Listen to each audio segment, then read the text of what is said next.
Hi folks, Stuart Wilson here from ZestLife.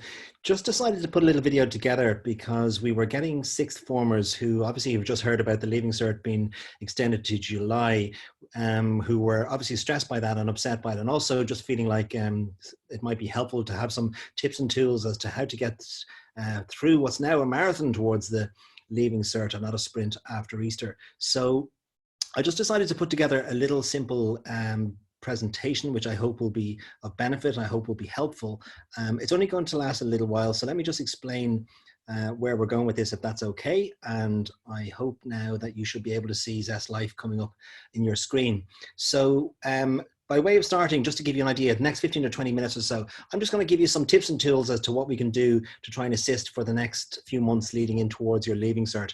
I'm sure like every house at the moment, like my house, it's been difficult. This whole homeschooling situation has not made life easy. You've probably got younger people around as well who are clogging up the internet, which never makes things easy. So it's difficult, and I appreciate that homeschooling is not an easy thing. I'm homeschooling 3 of my youngest kids at the moment, and I think I've nearly tried to expel 2 of them already and have one of them moved out of class, but it's not working too well.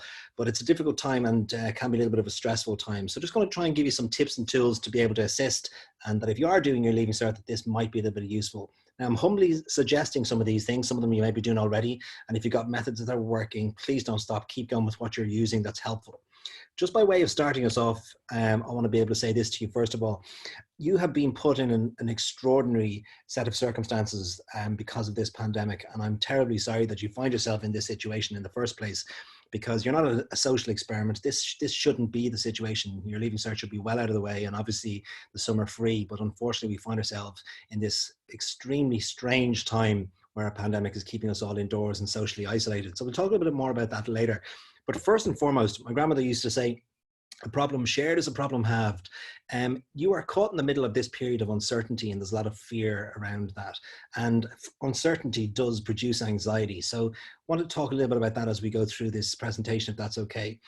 You may be concerned that not just you could get this virus, but if anybody in your family could as well. Or indeed, I have some families who are grieving the loss of a loved one through this time. And again, that's terribly, terribly stressful. And for that, I'm really sorry if that's the situation that you find yourself in. You may be in fear about it, or in fear of grandparents getting it, or parents who may be on the front line. So there's lots of concerns, and you have a right to moan in all of this. In other words, getting it out of your system and communicating it through is not just a useful thing to do, it's an essential thing to do right now. So my daughter used to say to me regularly, to moan about things, get it off your chest. And then she'd say simply, Dad, then build a bridge and get over it. And I don't mean that rudely. I mean that from the point of view of moving on to the next, which is this. And that is that it's really important right now that we are able to lean on someone. I love that picture of the teddy just saying, sometimes it's just someone to be there, not necessarily to fix anything, but just to let you know that you're supported and cared about. Who is your person to lean on? Now, you might say to me, this is difficult for us right now because as young people, we tend to lean on our friends a lot. And absolutely, I 100% understand that. And at the same time, we're saying to you to socially isolate, which just seems absolutely crazy.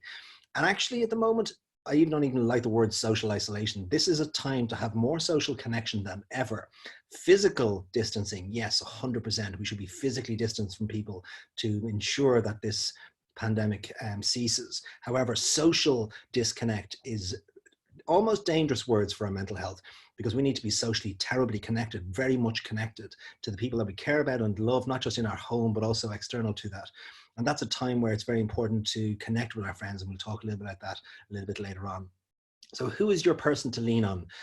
Maybe it's a teacher, and are you in touch with that teacher? If not, please do get in touch. I know that teacher friends of mine are saying that they're loving hearing from students sometimes, not just from an academic perspective, but just saying, can you be my go-to person? I have found you so helpful and have appreciated you in the past. It might be a parent, of course, and it might be a friend or a coach, a football coach, a Gaelic coach, a hockey coach, whatever it is, a sports coach, or even somebody who you connect to through art in school, or somebody who might be a drama teacher, etc. To be able to lean on them a little bit more. So it's almost to set yourself up for this. This sounds weird, but you're almost stalking that person you would lean on in a caring way, in a good way, not in a bad way, to be able to connect with them, to say, will you be my go-to person? And there's a tagline to an organization that I used to do some work with previously, which is to say that it's okay to not be okay at the moment. You know, it's difficult times right now. It's okay to not be okay, but it's really definitely okay to ask for help. So who is that person that you're willing to connect with and lean on, and go to them, ask them, will they be there for you? And I'm hoping that in you doing that, you'll also be somebody who other people can lean on as well during this crazy time. If we, I'm going to separate point 3 here into a few different points, if that's okay. We all need to know of what works for us to help reduce our anxiety and our stress. The first point that I've written down here in 3A is the word routine. I've written it 3 times, routine, routine, routine, because it's essential for us in the way that the human body works and the brain activates. We really need to know that how our day is going to look, and having a lack of routine. For the first week of this pandemic, I had a lack of routine that really knocked me out. Because the normal way that I would do my day, going to my clinics and connecting with people and doing things in that way, had to move online very quickly for quite a few people. So the normal routine was completely messed up. And for about the first almost nearly a week of the pandemic, that really threw me. So I had to get myself into a new routine, if that makes sense. So getting up at the moment, what do I mean? Getting up at the morning at a reasonable time. I like to try and say to young people, if you can, if your normal time for getting up at school was 7 a.m., of course, you're not commuting to school. You don't need to get up that early anymore. But it might be that if you were starting school at 9 o'clock, that it might be that you're saying, okay, by 9:30 or so, or by 10, I'm starting my day and getting through my day in the normal manner. So give yourself a reasonable time to get up. What I would always say, though, is don't start your day with that thought of you're going straight into class. You're going straight to Zoom meeting, or you're going straight into Google Teams or something. Start your day with someone or something that gets you out of bed. In other words, you're getting out of bed for something nice. You're not just getting out of bed to go straight to study. Maybe it's getting out of bed to go for a gentle walk, or have a coffee, or to chat with a group of friends online. I know a group that I was working with recently started about 4 or 5 of them to connect every morning to get themselves out of bed. So they'd help each other get up and get out and get organized. And then the next part that I've written in there is to freshen yourself up, have a shower, get organized, do whatever it is that you want to do, and prepare to go to study. Now, again, it's getting organized or prepared to go to study, not just getting out of bed and rolling into a Zoom meeting. The last part there, routine, must include scheduled connection time. And it's really important at a time where, as we said already, there's social disconnect or communication of disconnect because we can't physically sit with somebody that we would like to. That we actually are creating that time, scheduling it almost really intentionally every day, where you say to your pal at the end of the day, I'm going to contact you, we'll have a FaceTime, we'll have a Zoom, we'll have a chat, we'll follow up or whatever. Because that connection is terribly, terribly important and massively aids our mental health. And it's also really important to be able to do that with family and friends, maybe grandparents, etc. I've put in here 3B, establish a study place. Now, you might have somewhere you've studied forever and that's fine and you're happy with that and you're used to that and it works well for you. It's got to be somewhere that's obviously, well lit and tidy, etc., so that it's not feeling that it's all messy. But also to have a space where, preferably, not always, if you're working in your bedroom and you're used to that and it works well for you, that's fine. But preferably not your own bedroom, because it's better if you can go to somewhere where your brain recognizes that's my study place, that's where I get my work done, it's neat and it's tidy and there's daylight and fresh air, and that's a good place for me to do that. Whereas your bedroom might feel for you that that's your place of rest and that you don't mix the two. So if you can, that's ideal. If you don't have both, that's perfectly fine. Maybe create an area away from your bed, an area that's in your room that you can work from. So establishing a study place is terribly important. So simple, and yet so often leads to so much difficulty. 3C here, I'm saying take breaks. For our brain to continue to work in the way it needs to work, you must get away from your study and chill out. Play with your dog, play with your cat, play with your hamster. I don't suggest you do all 3 together. That wouldn't be wise. But get out and go for a walk, play music, read a book, whatever it might be that gives you a proper break time away from everything, or connect with a friend away from everything, is essential to do. It just assists your brain to relax, to come back down again, to be able to interact and increase your serotonin, your moods, to be able to go back into your study then when you want to a little bit later on. Simplistic things I've written in there: eating properly and well, proper nutrition and good nutrition. Be careful not to snack on rubbish things when you're using your brain so significantly. And the last point that I've said at the beginning of this video, which is we're now in a marathon. It's not a sprint anymore. And to get there takes time and pacing. So we're not sprinting towards the Leaving Cert now. We're taking a marathon approach. We're taking our time and creating the correct space to get there. The socializing connection bit is hugely important. And I know that this is a difficult thing because regularly your socializing and your connection is done face to face, and it just is not the same as doing it online. I appreciate that. So we are now putting you in a very strange situation. We're asking you to do everything online, school online, friends online, etc. And then just relaxation and downtime with maybe Netflix or whatever it is that you're watching. But it's hugely important to actually schedule in that time and make it happen for yourself. If you feel disconnected from friends or left out or not included, it has a huge impact on your wellness. So it's terribly important to be able to try and set that up for yourself, try and create and schedule that time in. And so that it doesn't feel weird that you're the one doing it all the time, almost create that from one meeting to the next. When are we talking again? And organizing, even if it's a Zoom thing where you're scheduling the meeting from the meeting. Another thing I have found incredibly useful has been to socialize and connect and to reach people has been to write letters. Now, it's an old thing that we kind of go, why would you write letters anymore when you can send a text? But actually, it's really lovely to receive a letter from somebody. During this pandemic, I've written letters and received things coming through the door, which is just a lovely feeling. Some of my kids have done the same. And getting a letter or a card from somebody saying, you know, how much you mean to them or how grateful they are to have you as a connection or a friend is absolutely powerful. So if you are somebody who thinks that would be a nice idea, not only to maybe for family and friends, but also to people maybe who might be a teacher or somebody who you're grateful for, it's a beautiful thing to do. And not only does it receive on the far end beautifully, but it's also lovely to do yourself, and it makes you feel amazing when you've done it. Now, I've written in here 3E, exercise is essential. I'm going to come in and talk about sleep in just a moment, but why is it so important? I put up a picture of the brain here, and the kind of pink, I'm going to overgeneralize here. For those of you studying biology, you'll know this is way overgeneralizing. For the pink and red part there that you're looking at, the reptilian complex, the reptilian part of the brain, which has the limbic system kind of sitting over it like this. When we're talking about relaxing the central nervous system, because it can go into feelings of panic or stress, the entire neocortex is the rational thinking part of the brain, the decision-making part of the brain is developing in young people until science would say your mid-20s and even late 20s. We need to understand that the things that make us feel good in our day are brought into our daily well-being by doing things that are good for us. Now, what do I mean by that? Exercise is not just a nice thing to do, and I'm not even talking cardiovascular exercise. I'm simply talking mental health exercise.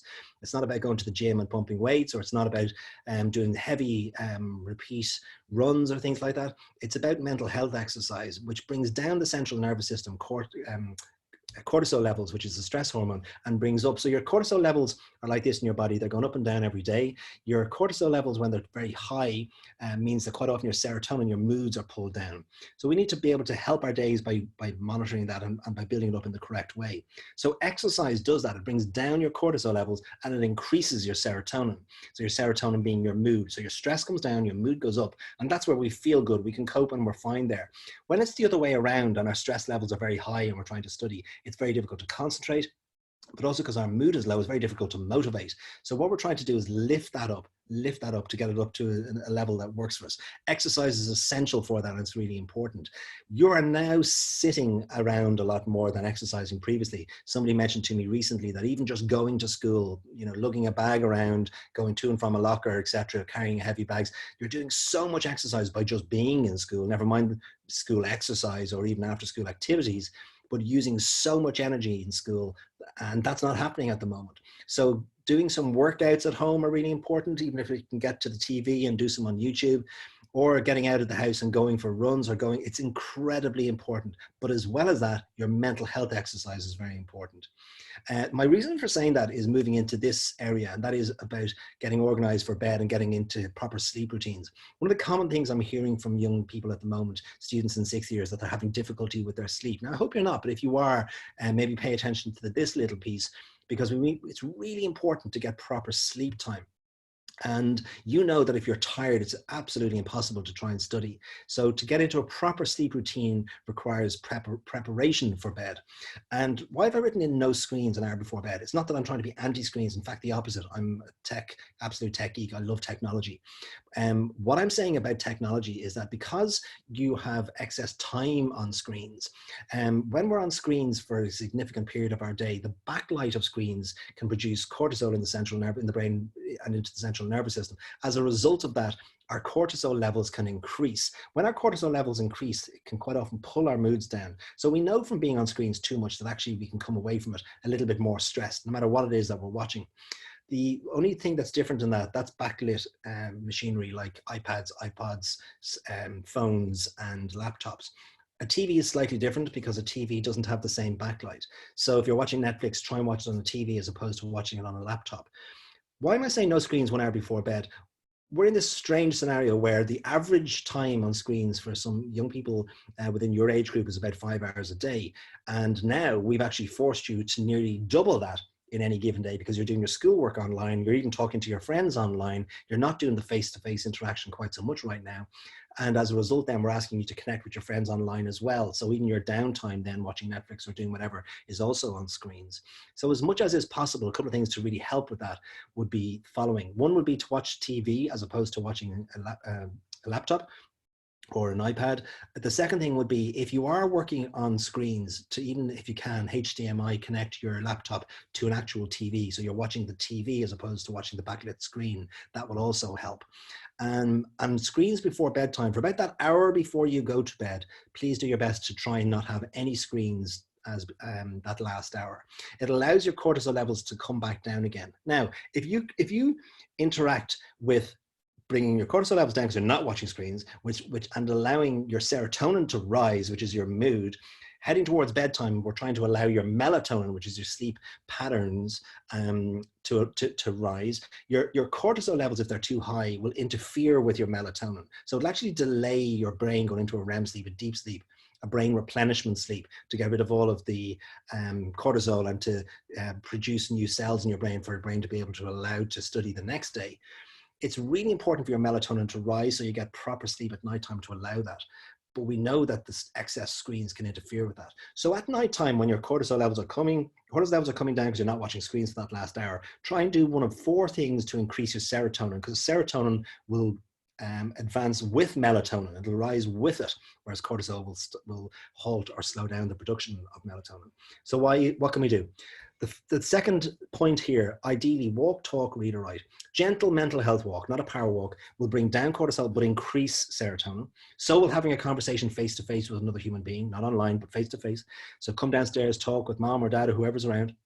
That will increase your serotonin levels and bring down the cortisol again. Also reading a hard copy of a book will do exactly the same, whereas doing a book on an iPad won't. It'll have the opposite effect. So reading a hard copy of a book that you might leave beside your bed for 15 or 20 minutes before you go to sleep is phenomenal. Excellent for bringing up the serotonin and allowing your melatonin rise. Same with writing, because if you're writing, you're also watching and following with your eyes. Anybody who's an artist knows that. So if you're good at art, you know that art will bring down your cortisol levels and will increase your serotonin, allow your melatonin to rise. So it's actually helpful. It actually brings on relaxation. All those things calm, when we go back to the picture of the brain, calm your central nervous system, the limbic system, the piece that gets stressed, calms that and self-soothes that.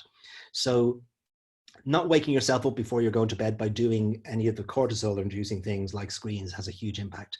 I know I've written here, don't watch screens in bed. Many of you are probably saying, well, that's how I nod off to sleep. That might be, your brain might go, your body might go to sleep, but your brain takes too long to go into a REM sleep after that. So although it might make you tired, it's not the ideal way to go to sleep. Please try reading instead, if at all possible. Once in bed, if you can sleep, sometimes that can be tricky. Don't go back to screens. I know it's easy to do so. Don't pick up your phone. If you can, leave your phone outside the room, even better, so you're not tempted to, because that really does increase your cortisol level. So even if your body falls back into sleep, it's not a useful sleep for you. It's not a brain replenishment sleep. So I'm going to finish off by saying this. I know some of the things we're trying to do there is just to try and assist with stress levels and your cortisol and your serotonin and your melatonin, etc., just to try and assist and help with that, to get you into a cycle that will be helpful and that will work. Please feel free to share this if you find it's useful or it's helpful. I'm humbly suggesting some things. If you're doing them already, thank you. It's great that you are. I'm sorry that you're going through this, and I'm sorry that you have to do your Leaving Cert in this way, because I think it's a terrible amount of stress that we're putting on you, and it feels like some sort of bizarre educational social experiment, which is just not fair or correct. Some of you might be delighted to do it this way, and if that's the case, that's fine. But at this time, it's difficult, and I'd love to be able to champion you to get you through this in some shape or form that you feel is just helpful or beneficial. You are going to be a part of history in this, because there has never been, and probably will never be again in our lifetime, certainly, anybody who has done their Leaving Cert through a pandemic. So I'm sorry that this has been you, and I'm sorry that's been your experience. But I would ask you, if you can, to choose to be champion. And that sounds weird, but it's almost like making the decision, you know what? I am not going to let this pull me into what I call pull me into bed, blame, excuses, and denial. You know, I'm not blaming the Leaving Cert. I'm not blaming the government. I'm not blaming, this is the experience that I have and I need to get on with it. So I'm not blaming or BED, not blaming, not making excuses or getting caught up in denial. I'm going to do what I used to fear years ago, whitewater rafting. And it seems crazy as something to do, especially jumping into a boat that can be burst with an earring. The fear of that is quite intense, and yet whitewater rafting is an exhilarating thing. However, there can be times when you're whitewater rafting where there can be boulders in the journey ahead of you, and there can be, you know, fast moving water that's quite scary. And all you have is a small little hat, a little vest on you to try and save yourself from the madness, and an oar. And the oar, using the acronym OAR, is what I hope for you for your Leaving Cert. And that is this. This is your Leaving Cert. No matter even what we suggest from a mental health perspective or to try and assist from an educational perspective, this is your Leaving Cert. And it's ownership is the first word I'd like to bring from the OR. Ownership, and it's to say, give it the best shot you can, be as champion about this as you possibly can, and try and assist and champion other young people around you to try and help get through this. The A part being accountability, and that is that if there's people that you feel you can lean on, please feel like you can do that. Obviously in ZestLife, we're happy to help in any shape or form we can, and I'm sure your school will be the same. But just have that level of accountability where you don't feel like you're isolating yourself or being kept away from people. Try and be accountable to people if you can, to connect. And the final piece is the OR, which I think is the kind of action part of the OAR, the OR, which is responsibility.